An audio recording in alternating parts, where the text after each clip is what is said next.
Definitely കസ്റ്റമറിനെ അറിഞ്ഞ് പെരുമാറുന്ന, അറിഞ്ഞ് ഹാൻഡിൽ ചെയ്യുന്ന ഒരു ക്വാളിറ്റി തന്നെ ആദ്യം പറയുമായിരിക്കും. എന്തായാലും I am very comfortable, plus വളരെ ക്ലാരിറ്റി ഉണ്ട്. പറഞ്ഞ സമയത്ത് വർക്ക് നടന്നു, പറഞ്ഞ പോലെ വർക്ക് നടന്നു. വളരെ നന്നായിട്ടാണ് കസ്റ്റമേഴ്സിനെ ഹാൻഡിൽ ചെയ്യുന്നത്. Hi, hello. സ്റ്റാറ്റസ് റൂഫിങ്ങിൻ്റെ പുതിയൊരു വീഡിയോയിലേക്ക് എല്ലാവർക്കും സ്വാഗതം. ആദ്യം തന്നെ ഞാൻ എന്നെ പരിചയപ്പെടുത്താം. ഞാൻ നിങ്ങൾക്കൊരു ന്യൂ ഫേസ് ആണ്. എൻ്റെ പേര് രാഖി. ഞാൻ സ്റ്റാറ്റസ് റൂഫിങ്ങിൽ മീഡിയം ആയിട്ടാണ് വർക്ക് ചെയ്യുന്നത്. ഇപ്പം ഞാൻ വന്നിട്ടുള്ളത് പാലക്കാട് ജില്ലയിൽ പട്ടാമ്പി താലൂക്കിൽ നടുവട്ടം പറഞ്ഞ സ്ഥലത്താണ്. ഇവിടെ നമ്മളൊരു സൺഷെയ്ഡ് കാർ പോർച്ച് ചെയ്തിട്ടുണ്ട്. ഇത് നമ്മൾ ചെയ്തു കൊടുത്തിട്ടുള്ളത് ഒരു സ്പെഷ്യൽ ഗസ്റ്റിനാണ് കേട്ടോ. നമ്മൾ തമിഴ് ഫിലിം, അതായത് തമിഴ് മലയാളം ഫിലിം ഇൻഡസ്ട്രിയിൽ ഏറ്റവും നമുക്ക് ഫേമസ് ആയിട്ടുള്ള ഒരു സെലിബ്രിറ്റിയുടെ വീട്ടിലാണ് ഇപ്പോൾ ഞാനുള്ളത്.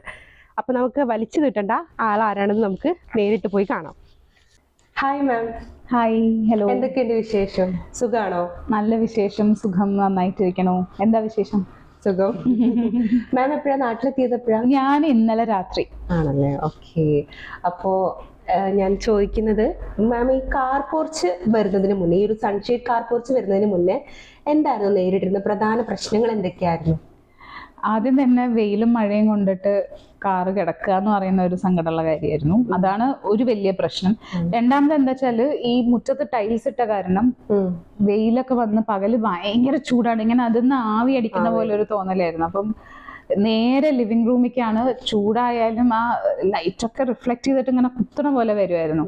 അപ്പൊ കാർ പോർച്ച് വന്നു കഴിഞ്ഞപ്പം ഒരു തണുപ്പും ഒരു സമാധാനവും ഒക്കെ ഉണ്ട്. മറ്റത് നല്ല ചൂടായിരുന്നു. അപ്പം എനിക്ക് തോന്നുന്നു ആ കുത്തണ ലൈറ്റും ചൂടും ഒക്കെ തന്നെയായിരുന്നു ഒരു മെയിൻ പ്രശ്നം. അപ്പൊ ഞാനൊരു കറക്റ്റ് കാർ പോർച്ചിന് ഇങ്ങനെ തപ്പി തപ്പി തപ്പി തപ്പി നടക്കായിരുന്നു. ഓക്കെ.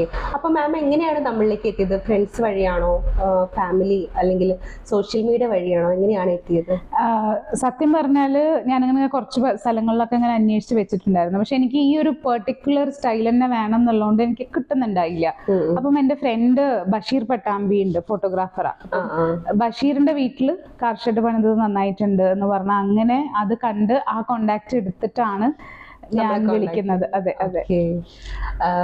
പിന്നെ നമുക്ക് പൊതുവെ എന്താ വെച്ചാല്, നമ്മൾ എല്ലാ കാര്യങ്ങളും ഓൺലൈനായിട്ടാണ് കോർഡിനേറ്റ് ചെയ്യുന്നതും എക്സിക്യൂട്ട് ചെയ്യുന്നതും എല്ലാ കാര്യങ്ങളും ഓപ്പറേറ്റ് ചെയ്യുന്നതും ഒക്കെ. അപ്പൊ പൊതുവെ പുതുതായിട്ട് വരുന്ന, നമ്മൾ പുതുതായിട്ട് കോണ്ടാക്ട് ചെയ്ത് വരുന്ന കസ്റ്റമേഴ്സിന് ഒരു ഡൗട്ട് ഉണ്ടാവും, ഇവരിത് പ്രോപ്പറായിട്ട് ചെയ്യുമോ, അല്ലെങ്കിൽ പറഞ്ഞ ഒരു ടൈമിൻ്റെ ഉള്ളിൽ നമുക്കിത് ചെയ്ത് തീർക്കാൻ പറ്റുമോ, എന്തായിരിക്കും എന്നുള്ളത് ഉണ്ടാവും.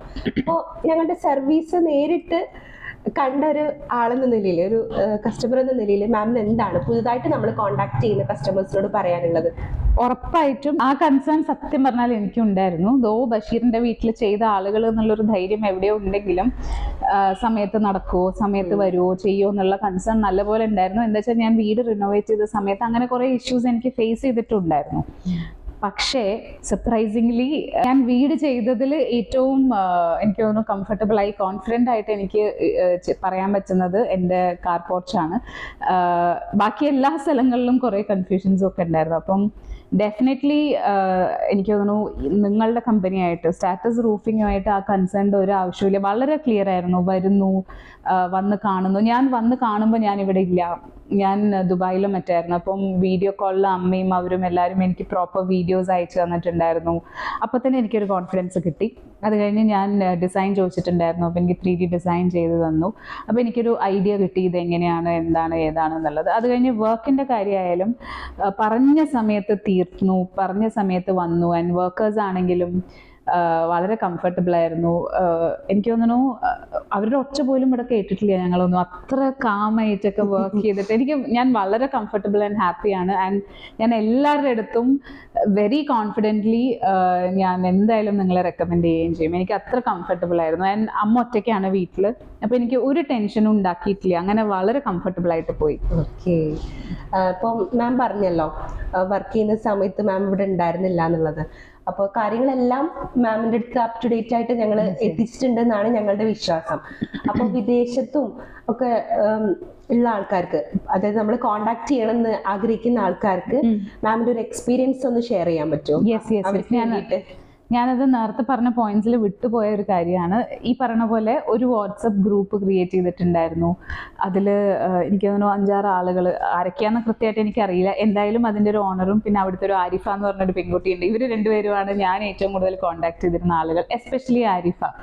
ആരിഫ് ഒരു സ്വൈരം തരില്ല സത്യം പറഞ്ഞാൽ. മാം അത് ഓക്കെ ആണോ, മാം ഇത് വേണോ, മാം അങ്ങനെ വേണോ എന്നിങ്ങനെ ചോദിച്ചുകൊണ്ടിരിക്കും. ഇൻ കേസ് വാട്സപ്പിൽ ഞാൻ മെസ്സേജിന് റിപ്ലൈ കൊടുത്തില്ല അല്ലെങ്കിൽ ഞാൻ മിസ് അയച്ചാല് അപ്പൊ എനിക്ക് കോൾ വരും. അപ്പൊ എനിക്ക് പേടിയാണ് ആരിഫയ്ക്ക് റിപ്ലൈ ചെയ്യാതിരിക്കാൻ. അയ്യോ ഇനി കോൾ വരുമല്ലോ എന്ന് വിചാരിച്ചിട്ട് ഞാൻ പെട്ടെന്ന് റിപ്ലൈ ചെയ്യായിരുന്നു. പക്ഷെ അത് ഞാൻ ചില സമയത്ത് ഇത് എന്താ ഇങ്ങനെ എന്നെ മെസ്സേജ് ചെയ്യണം, അമ്മയുടെ നമ്പർ ഇടായിരുന്നു എന്നൊക്കെ ഞാൻ വിചാരിച്ചെങ്കിലും എൻ്റെ വർക്കിന്റെ ഒരു പെർഫെക്ഷനും ആൻഡ് ഇത് പറയുന്ന വേണം. ആ കുട്ടി രാത്രിയും പകലും, എനിക്ക് സാധാരണ ഒരു ഓഫീസ് ടൈം എന്ന് പറഞ്ഞാൽ 10 to 5 ഒക്കെ ആണല്ലോ. ഇത് ചിലപ്പോൾ രാത്രി 8 മണിക്കൊക്കെ ആയിരിക്കും എനിക്ക് റിപ്ലൈ തരാറുണ്ട്. അപ്പം ആ ഒരു ഗ്രൂപ്പ് വളരെ ഹെൽപ്ഫുൾ ആയിരുന്നു. കാര്യങ്ങൾക്കൊരു ക്ലാരിറ്റി ഉണ്ടായിരുന്നു. ആളുകൾ എപ്പോൾ വരും, എപ്പോൾ പോവും, എന്ത് വർക്ക് നടക്കും, നാളെ എന്താ നടക്കാൻ പോകുന്നത്, എന്തൊക്കെ ചെയ്തു, ആൻഡ് എവ്രി ഡേ അപ്ഡേറ്റ്സ് ആയാലും എല്ലാം വളരെ കംഫർട്ടബിൾ ആയിരുന്നു. അപ്പൊ എനിക്ക് തോന്നുന്നു ഞാൻ പറഞ്ഞില്ല, ഞാൻ നാട്ടിലുള്ള ആളാണെങ്കിൽ കൂടിയും ആ പണി നടക്കുന്ന സമയങ്ങളിലോ പ്ലാനിങ് സമയങ്ങളിലോ ഒന്നും എനിക്ക് ഇവിടെ ഉണ്ടാവാൻ പറ്റിയിട്ടില്ല. സത്യം പറഞ്ഞാൽ ഞാൻ ഇതുവരെ ഇതിന്റെ ആളെ ഞാൻ നേരിട്ട് കണ്ടിട്ടില്ല. അമ്മ കണ്ടിട്ടുണ്ടാവുമായിരിക്കും, ഞാൻ കണ്ടിട്ടില്ല. അപ്പം ഓവർ ഫോണാണ് എല്ലാം ചെയ്തത്. എനിക്ക് വളരെ കംഫർട്ടബിൾ ആയിരുന്നു. ഞാൻ നേരത്തെ പറഞ്ഞ പോലെ തന്നെ ഞാൻ എല്ലാവർക്കും അത് ഈസിലി റെക്കമെൻഡ് ചെയ്യും. ആൻഡ് എൻ്റെ ഗ്യാരണ്ടി ഉണ്ട്. പിന്നെ അതുപോലെ നമ്മുടെ വർക്കേഴ്സ് ആണെങ്കിലും ഫുള്ള് മലയാളീസ് അല്ല.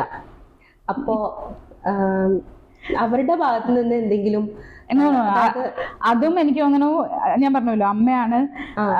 അമ്മയ്ക്കാണെങ്കിൽ കാര്യമായിട്ട് ഒരു ഭാഷയും സംസാരിക്കാൻ ബുദ്ധിമുട്ട്. ഇപ്പൊ ഞാൻ തമിഴ് സിനിമയൊക്കെ ചെയ്യാൻ പോകുമ്പോൾ തന്നെ അമ്മ മലയാളം അങ്ങോട്ട് വലിച്ചു നീട്ടിയാണ് തമിഴ് പറയുക. അതാണ് അമ്മയുടെ തമിഴ്. അപ്പം എനിക്ക് തോന്നുന്നു അത് ഞാൻ പറയേ വളരെ കംഫർട്ടബിൾ ആയിരുന്നു. അവരാരും അവരുടെ ശബ്ദമോ അല്ലെങ്കിൽ ഒരു ആർഗ്യുമെന്റ് അല്ലെങ്കിൽ ഒരു ഒന്നുമില്ല. അവര് തമ്മിലുള്ള വർത്താനം പോലും നമ്മൾ കേൾക്കാറില്ല. അവര് കംഫർട്ടബിളി അവര് വർക്ക് ചെയ്യുന്നു. ആൻഡ് ഈവൻ എനിക്ക് തോന്നുന്നു അങ്ങനെ ഒരു ടൈം ബൗണ്ട് ഒന്നും അല്ല. വർക്ക് തീർക്കുക എന്നുള്ളതായിരുന്നു ഒരു മെയിൻ ഉദ്ദേശം. ഞാൻ പറഞ്ഞ പോലെ 10 to 5 ഒന്നും ആയിരുന്നില്ല. 9 മണിക്ക് വരും, 6:30 7 മണി വരെയൊക്കെ പണിയെടുത്തിട്ടൊക്കെ പോകുന്നുണ്ടായിരുന്നു. അപ്പൊ അവര് ഭയങ്കര കംഫർട്ടബിൾ ആയിരുന്നു. ആകെ എനിക്ക് തോന്നുന്നു അമ്മോട് സംസാരിക്കുന്നത് ഐസ് വാട്ടർ ഒക്കെ ചോദിച്ചിട്ടാന്ന് തോന്നുന്നു, അല്ലെങ്കിൽ വെള്ളത്തിനൊക്കെ വേണ്ടിയിട്ടുള്ള സംസാരങ്ങളുമാണ് ഉണ്ടായിട്ടുള്ളൂ. അമ്മയാണെങ്കിലും എനിക്ക് അവര് ആംഗ്യങ്ങളിലൂടെ കമ്മ്യൂണിക്കേറ്റ് ചെയ്തിരുന്നു എന്നാണ് ഞാൻ മനസ്സിലാക്കുന്നത്. നല്ല നല്ല ആളുകളായിരുന്നു, എല്ലാം കൊണ്ടും വെരി കംഫർട്ടബിൾ. പിന്നെ എനിക്ക് തോന്നുന്നു കണ്ണൂരിൽ നിന്ന് ഒരു പയ്യനും വന്നിട്ടുണ്ട്. ഒരു നീല ഒരു ഹൈറ്റുള്ള ഒരു പയ്യൻ വന്നിട്ടുണ്ടായിരുന്നു. ആ കുട്ടിയുടെ പേര് ഞാൻ മറന്നുപോയി. ആ കുട്ടിക്ക് മലയാളം അറിയായിരുന്നു. ഓക്കെ. പിന്നെ അതുപോലെ നമ്മുടെ വർക്ക് കംപ്ലീറ്റ് ചെയ്തിട്ട് ഏകദേശം 2 മാസം ആവാറായി. ഒബ്വിയസ്ലി മാമിന്റെ വീട്ടിൽ പ്രൊഫഷണലി ഉള്ള വിസിറ്റേഴ്സ്, അതുപോലെ റിലേറ്റീവ്സ്, ഫ്രണ്ട്സ് എല്ലാവരും വന്നിട്ടുണ്ടാവും. അപ്പൊ അവരുടെയൊക്കെ ഒരു ഒപ്പീനിയൻ എന്താണ്? നമ്മുടെ ഈ ഒരു സൺഷെയ്ഡ് കാർ കുറച്ച് കണ്ടിട്ടുള്ള ഒരു ഒപ്പീനിയൻ എന്താണ്? എല്ലാവർക്കും ഇഷ്ടപ്പെട്ടു. ഫസ്റ്റ് തിങ്, എല്ലാവരും ഇത് എവിടുന്നാണ്, എങ്ങനെയാണ്, ഇത് എന്താണ്, ഇങ്ങനെയൊക്കെയുള്ള ഒരുപാട് ചോദ്യങ്ങൾ ഉണ്ടായിരുന്നു. എനിക്ക് തോന്നുന്നു വർക്ക് നടക്കുമ്പോൾ തന്നെ അപ്പുറത്തും ഇപ്പുറത്തൊക്കെയുള്ള ആളുകളൊക്കെ വർക്കേഴ്സിനെ ക്വസ്റ്റ്യൻ ചെയ്യുന്നുണ്ടായിരുന്നു. ഇതിവിടെ കണ്ടിട്ടില്ലല്ലോ, ഇത് ആദ്യമായിട്ടാണല്ലോ, നിങ്ങൾ എവിടുന്നാ വരണേ എന്നൊക്കെ പറഞ്ഞിട്ടുള്ള ചോദ്യങ്ങൾ ഇവിടെ പണി നടക്കുമ്പോഴേ വർക്കേഴ്സിന് ഉണ്ടായിരുന്നു നാട്ടിൽ നിന്ന് തന്നെ. അതേപോലെ തന്നെയാ വന്ന് കണ്ട ആളുകളൊക്കെ ഇത് എവിടുന്നാ, എങ്ങനെയാ, നന്നായിട്ടുണ്ട്, നല്ല വർക്ക്. എനിക്ക് തോന്നുന്നു 2-3 പേര് കോണ്ടാക്ട് മേടിച്ചിട്ടുണ്ടായിരുന്നു. ഓക്കെ. ഇനി ഞാൻ പേഴ്സണലി ഒരു കാര്യം ചോദിക്കുകയാണ്, നമ്മുടെ പ്രേക്ഷകർക്കും കൂടെ വേണ്ടിയിട്ടാണ്. ന്യൂ പ്രോജക്ട്സ് എന്തൊക്കെയാണെന്നുള്ളതൊന്ന് പറയാൻ പറ്റുമോ? ന്യൂ പ്രോജക്ട്സ് ഞാനിപ്പം ഹാർട്ട് ബീറ്റ് എന്ന് പറഞ്ഞിട്ടൊരു സീരീസ് ഹോട്ട്സ്റ്റാറിൽ ചെയ്യുന്നുണ്ടായിരുന്നു. അതിന്റെ സീസൺ 1 വളരെ നന്നായി പോയി. ഞാൻ എവിടെ പോയാലും ഏത് പബ്ലിക് ഫംഗ്ഷൻ ഏത് സ്പേസിൽ പോയാലും ആൾക്കാർ ചോദിക്കുന്നത് ഹാർട്ട് ബീറ്റ് സീസൺ 2 എപ്പോഴാണെന്നാണ്. അപ്പൊ സീസൺ 2ന്റെ ഷൂട്ട് ഞാനിപ്പോൾ അടുത്ത ആഴ്ച പോവാണ്. അപ്പൊ ഒരു 2-3 മന്ത്സിന്റെ ഉള്ളിൽ അതിന്റെ ഒരു റിലീസ് ഉണ്ടാവും. Heart beat. Thank you. Heart beat season 2. പിന്നെ ഒരു തമിഴ് പടം ചെയ്യുന്നുണ്ട് ഗുരു സോമസുന്ദരം സാറുടെ കൂടെ. അപ്പം അതാണ് ഇപ്പം നടന്നുകൊണ്ടിരിക്കുന്ന 2 വർക്കുകൾ. ഓക്കെ. ഈ ഒരു കസ്റ്റമർ എന്നുള്ള നിലയിൽ ഇനി മാമിന്, അതായത് ഇനി ഈ ഒരു ഏരിയ കുറച്ചുകൂടെ ബെറ്റർ ആക്കിയാൽ നന്നായേനെ എന്ന് തോന്നുന്ന എന്തെങ്കിലും കാര്യങ്ങളുണ്ടോ? അതായത് ഇപ്പോൾ നമ്മുടെ ഡിസൈനിന്റെ കാര്യമാണോ, ഇനി ടൈം മാനേജ്മെന്റ്, അങ്ങനെ എന്തെങ്കിലും കാര്യങ്ങൾ മാമിന്റെ ഒരു പോയിന്റ് ഓഫ് വ്യൂ എന്ന് പറഞ്ഞാൽ മതി. സോഫാർ എനിക്ക് എല്ലാം കംഫർട്ടബിൾ ആയിരുന്നു. അതുകൊണ്ട് അങ്ങനെ ബെറ്റർ ആക്കണം എന്ന് പറയേണ്ടതായിട്ടൊന്നും തോന്നിയിട്ടില്ല. പിന്നെ ഡിസൈൻ ആണെങ്കിലും എനിക്ക് തോന്നുന്നു അതത് വീടുകളുടെ ഒരു ഷേപ്പിനും സ്പേസിനും അനുസരിച്ചല്ലേ നമ്മൾ ചെയ്യുക. അപ്പം ഞാൻ മനസ്സിലാക്കണു ഈ സ്പേസിനെ പറ്റി ഏറ്റവും ബെസ്റ്റ് ഡിസൈൻ നമ്മൾ ചെയ്തിട്ടുണ്ട് എന്നുള്ളത്. അപ്പം അങ്ങനെ ഇമ്പ്രൂവ് ചെയ്യാൻ അങ്ങനെ ഒന്നുമില്ല. ഞാൻ എല്ലാ കാര്യം കൊണ്ടും ഹാപ്പിയാണ്. അപ്പം എനിക്ക് തോന്നുന്നു നിങ്ങൾ ഇങ്ങനെ തന്നെ പോകുമെന്നാണ് ഞാൻ പറയുള്ളൂ, ഇമ്പ്രൂവ് ചെയ്യുമെന്ന് പറയില്ല. ബിക്കോസ് ദ വേ അത് പെർഫെക്റ്റ് ആണ്. അപ്പം എല്ലാം നന്നായിട്ട് പോകുന്നുമുണ്ട്. ആൻഡ് ഇങ്ങനെ തന്നെ ഇരിക്കട്ടെ. ഓക്കെ. പിന്നെ അനുയാത്ര നമുക്ക് വളരെ ഫേമസ് ആയിട്ടുള്ള ഒരു ചാനലാണ്. ബൈ ദ വേ സബ്സ്ക്രൈബ് ചെയ്തോളൂ ഇല്ലെങ്കിൽ. ഓക്കെ, നല്ല ചാനലാണ്, പ്രസന്റേഷൻ ആണെങ്കിലും ഒക്കെ അടിപൊളിയാണ്. ഞാൻ ചാനൽ തുടക്കം തൊട്ട് കാണുന്ന ഒരാളാണ്. എനിക്കതിൽ നമ്മൾ സ്കൂളിലൊക്കെ പഠിക്കുമ്പോൾ നാരായണത്ത് ഭ്രാന്തൻ നമ്മൾ പഠിച്ചൊരു പോർഷനാണ്. അപ്പൊ അവിടെ പോയി വീഡിയോ എടുക്കുക എന്നൊക്കെ പറയുമ്പോൾ നമ്മുടെ സ്വന്തം നാടിനെ കുറിച്ചാണ് മാം അതിൽ പ്രസന്റ് ചെയ്യുന്നത് ഫസ്റ്റ് തന്നെ. അപ്പൊ നമുക്കതൊക്കെ ഒരു വളരെ സന്തോഷമുള്ള ഒരു കാര്യമാണ്.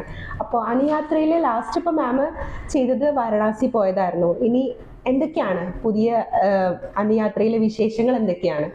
ഓക്കെ, ഒന്ന് ആദ്യം തന്നെ നാരായണത്ത് ഭ്രാന്തൻ ഞാൻ ജനിച്ചു വളർന്നത് അതിന്റെ ചോട്ടിലാണ്. അത് ഇവിടുന്ന് നോക്കിയാൽ മല കാണും, ഒന്ന് കുനിഞ്ഞു നോക്കിയാൽ മല കാണും. അപ്പം തുടങ്ങുമ്പം ഞാൻ അത് ഇവിടുന്ന് തന്നെ തുടങ്ങുക എന്നുള്ളത് എൻ്റെ ആഗ്രഹം. അല്ലെങ്കിൽ ഇതാണ് എൻ്റെ, ഞാൻ വളരെ അടുത്ത് നിൽക്കുന്ന ഒരാളാണ് നാടുമായിട്ട്. അപ്പം അങ്ങനെ അത് സ്റ്റാർട്ട് ചെയ്തതാണ്. വാരണാസിയാണ്. ഇപ്പൊ വാരണാസിന്റെ ഒരു 2-3 പാർട്ടും കൂടെ വരാനുണ്ട്. അത് കഴിഞ്ഞ് ദുബായ് ഞാൻ ചെയ്ത് വെച്ചിട്ടുണ്ട്, പക്ഷെ അത് ഇടോ ഇല്ലയെന്ന് എനിക്ക് അറിയില്ല. ഇപ്പൊ അറിയാലോ, ഞാനിങ്ങനെ കുറച്ച് ഉഴപ്പിയിട്ട് ഇത്തിരി മിസ്സിംഗ് ആണ് വീഡിയോസ് ഒക്കെ. ദുബായ് ആണ് ഉള്ളത്. പിന്നെ യാത്രകളൊന്നും ഇപ്പൊ അടുത്ത് പ്ലാൻ ചെയ്യുന്നില്ല, ബിക്കോസ് അടുത്തൊരു 3-4 മാസം ഷൂട്ട് ഉണ്ട്. അപ്പം യാത്ര ഇനി അത് കഴിഞ്ഞിട്ട് ഉണ്ടാവുള്ളൂ. പിന്നെ ഇടയിലൊക്കെ ഇങ്ങനെ നാട്ടിൽ ചുറ്റിക്കറങ്ങുന്നൊക്കെ എന്തെങ്കിലുമൊക്കെ എടുക്കാൻ പറ്റുകയാണെങ്കിൽ എടുത്തിടും എന്നുള്ളതാണ് ഇപ്പോഴത്തെ ഒരു പ്ലാൻ. ഓക്കെ, മാം നേരത്തെ പറഞ്ഞു എന്തായാലും സജസ്റ്റ് ചെയ്യും, ഫ്രണ്ട്സിനാണെങ്കിലും താല്പര്യമുള്ളവർക്ക് മാം സജസ്റ്റ് ചെയ്യുന്നു പറഞ്ഞിട്ടുണ്ടായിരുന്നു. അപ്പൊ എൻ്റെ ഒരു ക്വസ്റ്റ്യൻ, മാം അങ്ങനെ സജസ്റ്റ് ചെയ്യുമ്പോൾ എന്തായിരിക്കും നമ്മളുടെ ഒരു പ്ലസ് പോയിന്റ് അവരുടെ അടുത്ത് പറയുക? ഡെഫിനറ്റ്ലി കസ്റ്റമറിനെ അറിഞ്ഞ് പെരുമാറുന്ന, അറിഞ്ഞ് ഹാൻഡിൽ ചെയ്യുന്ന ഒരു ക്വാളിറ്റി തന്നെ ആദ്യം പറയുമായിരിക്കും എന്തായാലും. ആൻഡ് വെരി കംഫർട്ടബിൾ വർക്ക് ചെയ്യാനാണെങ്കിലും ഇടപെടാനാണെങ്കിലും കാര്യങ്ങളും ഡീലിങ്സും ഒക്കെ വെരി കംഫർട്ടബിൾ ആണ്. ആൻഡ് പ്ലസ് വളരെ ക്ലാരിറ്റി ഉണ്ട്. എനിക്ക് ആളുകളോട് ഇൻറ്ററാക്ട് ചെയ്യുമ്പോൾ ഏറ്റവും അത്യാവശ്യം സ്ട്രേറ്റ് ഫോർവേഡായി ക്ലിയർ ആയിട്ട് കാര്യങ്ങൾ കമ്മ്യൂണിക്കേറ്റ് ചെയ്യുക എന്നുള്ളതാണ്. അപ്പോൾ അത് വളരെ ക്ലിയർ ആയിരുന്നു, ഒരു കൺഫ്യൂഷനും ഇല്ല. അപ്പം പറഞ്ഞ സമയത്ത് വർക്ക് നടന്നു, പറഞ്ഞ പോലെ വർക്ക് നടന്നു. അപ്പം ഇതൊക്കെ തന്നെയായിരിക്കും പ്ലസ് പോയിന്റ്. പ്ലസ് വളരെ നന്നായിട്ടാണ് കസ്റ്റമേഴ്സിനെ ഹാൻഡിൽ ചെയ്യുന്നതും. അപ്പോൾ അപ്പം തന്നെ നമുക്ക് പകുതി ആശ്വാസമാണ്. അപ്പം ഇതൊക്കെ തന്നെയായിരിക്കും പ്ലസ് പോയിന്റ് ആയിട്ട് ഞാൻ ആളുകളോട് പറയുന്നത്. താങ്ക് യു മാം. പിന്നെ ചോദിക്കാനുള്ളത്, മാമിന്റെ ഈ റോഡ് സൈഡ് ആയതുകൊണ്ട് തന്നെ പൊടി കാര്യങ്ങളൊക്കെ ഉണ്ടാവും. അപ്പൊ ഇതിന്റെ മെയിന്റനൻസിന്റെ കാര്യങ്ങളൊക്കെ പറഞ്ഞിട്ടുണ്ടായിരുന്നല്ലോ അല്ലെ, വാറണ്ടി കാര്യങ്ങളൊക്കെ? Warranty 10 years. അതെ, 10 years വാറണ്ടിയും കാര്യങ്ങളൊക്കെ പറഞ്ഞിരുന്നു. മെയിന്റനൻസ് ആക്ച്വലി റോഡ് സൈഡ് ആയതിന്റെ പേരിലല്ല, ഇപ്പൊ വെച്ചിട്ട് 2 മാസം ആയിട്ടുള്ളെങ്കിലും നമ്മളിപ്പോ കഴിഞ്ഞ ദിവസം അതൊന്ന് വാഷ് ചെയ്തിട്ടുണ്ടായിരുന്നു. എന്താ വെച്ചാൽ ഇവിടെ കൃഷിയുണ്ട്. അപ്പൊ നെല്ല് ഫുൾ പൊടിയായി, നെല്ല് ചാക്കിലാക്കലും നെല്ല് ചേറലും ഒക്കെ ആയിട്ട് വൈറ്റും ആണ്. അപ്പം ഭയങ്കര പൊടിയായിട്ട് ഇപ്പൊ കുറച്ച് ദിവസം 2-3 days ആയിട്ടുള്ളൂ അത് വാഷ് ചെയ്തിട്ട്. വളരെ ഈസി ആയിരുന്നു, വെള്ളം അടിച്ചിട്ട് വാഷ് ചെയ്ത് കഴിഞ്ഞപ്പോൾ ക്ലീൻ ആവുകയും ചെയ്തു. ഇപ്പോൾ നമുക്ക് കമ്പാരിറ്റീവ്ലി മറ്റു ഷീറ്റുകളെ അപേക്ഷിച്ച് ഈ ഒരു ഷീറ്റിന് ചൂട് വളരെ കുറവാണ്. മാമിന് അത് ഫീൽ ചെയ്തിട്ടുണ്ടായിരുന്നു? യെസ്, നല്ല വ്യത്യാസമുണ്ട്. ഞാൻ പറഞ്ഞല്ലോ, ആ കുത്തുന്ന വെയിൽ നല്ലപോലെ കൺട്രോൾഡ് ആയിട്ടുണ്ട്. ആൻഡ് നല്ല വ്യത്യാസമുണ്ട്, തണുപ്പ് ഉണ്ട് ആക്ച്വലി അതിന്റെ താഴെ. പിന്നെ ഞാൻ നോട്ടീസ് ചെയ്തൊരു കാര്യം, ഞാൻ വിശ്വസിക്കുന്ന ഒരു കാര്യം, ഈ മെറ്റീരിയൽ ഇങ്ങനത്തെ ഒരു ഷീറ്റ് പോലത്തെ ഒരു മെറ്റീരിയൽ ആയത് കാരണം മഴയൊക്കെ പെയ്യുമ്പോഴും അതൊരു രസമുള്ള സൗണ്ട് ആയിട്ട് വരും എന്നുള്ളതാണ് ഞാൻ പ്രതീക്ഷിക്കുന്നത്. മറ്റത് സാധാരണ ഷീറ്റിന്റെ മുകളിൽ ഇങ്ങനെ അതൊരു രസമുള്ള ചെറുപറയാണെങ്കിൽ നല്ലതാണ്, പക്ഷെ ആ ഷീറ്റിൽ വീഴുന്ന ഒരു ഡിസ്റ്റർബിങ് ശബ്ദം. അപ്പം എനിക്ക് തോന്നുന്നു ഈ ഷീറ്റിൽ വീഴുമ്പോൾ നല്ല രസമുള്ള ശബ്ദമായിരിക്കും. ഞാനിങ്ങനെ മഴ വരാൻ വെയിറ്റ് ചെയ്യാണ് ആ ശബ്ദം കേൾക്കാനായിട്ട്. അപ്പം എല്ലാം കൊണ്ടും ഞാൻ വളരെ ഹാപ്പിയാണ്. ഈവൻ ചൂടായാലും അത് നന്നായി കൺട്രോൾ ചെയ്യുന്നുണ്ട്. അപ്പം ഈവൻ മഴയായാലും കൺട്രോൾ ചെയ്യും എന്നുള്ള വിശ്വാസത്തിലാണ്. ഡെഫിനറ്റ്ലി എന്തായാലും അത്ര മറ്റു ഷീറ്റിനെ അപേക്ഷിച്ച് അത്ര സൗണ്ട് എന്തായാലും ഉണ്ടാവില്ല. ഏതായാലും നമ്മുടെ കൂടെ ഇത്രയും ടൈം നമുക്ക് വേണ്ടി സ്പെൻഡ് ചെയ്തിട്ടുണ്ട് മാം. ഇത്രയും ബിസി ഷെഡ്യൂളിൽ മാം നമ്മുടെ പ്രേക്ഷകർക്ക് വേണ്ടിയിട്ടും നമുക്ക് വേണ്ടിയിട്ടൊക്കെ ടൈം ഇവിടെ സ്പെൻഡ് ചെയ്തിട്ടുണ്ട്. അപ്പോൾ ഞാൻ എൻ്റെ പേരിലും പ്രേക്ഷകരുടെ പേരിലും നമ്മുടെ കമ്പനിയുടെ പേരിലും മാമിന് ഒരുപാട് നന്ദി അറിയിക്കുകയാണ്. വരുന്ന പ്രൊജക്ട്സ് എല്ലാം നല്ല ഉന്നത വിജയം കൈവരിക്കട്ടെ എന്ന് ആശംസിക്കുന്നു. Thank you so much. And എൻ്റെ സൈഡിൽ നിന്നും സ്റ്റാറ്റസ് റൂഫിങ്ങിന് എല്ലാവിധ ആശംസകളും. ഇതേമാതിരി ഒരുപാട് ഹാപ്പി കസ്റ്റമേഴ്സിനെ നിങ്ങൾക്ക് ഉണ്ടാക്കാൻ പറ്റട്ടെ. Thank you ma'am. Thank U.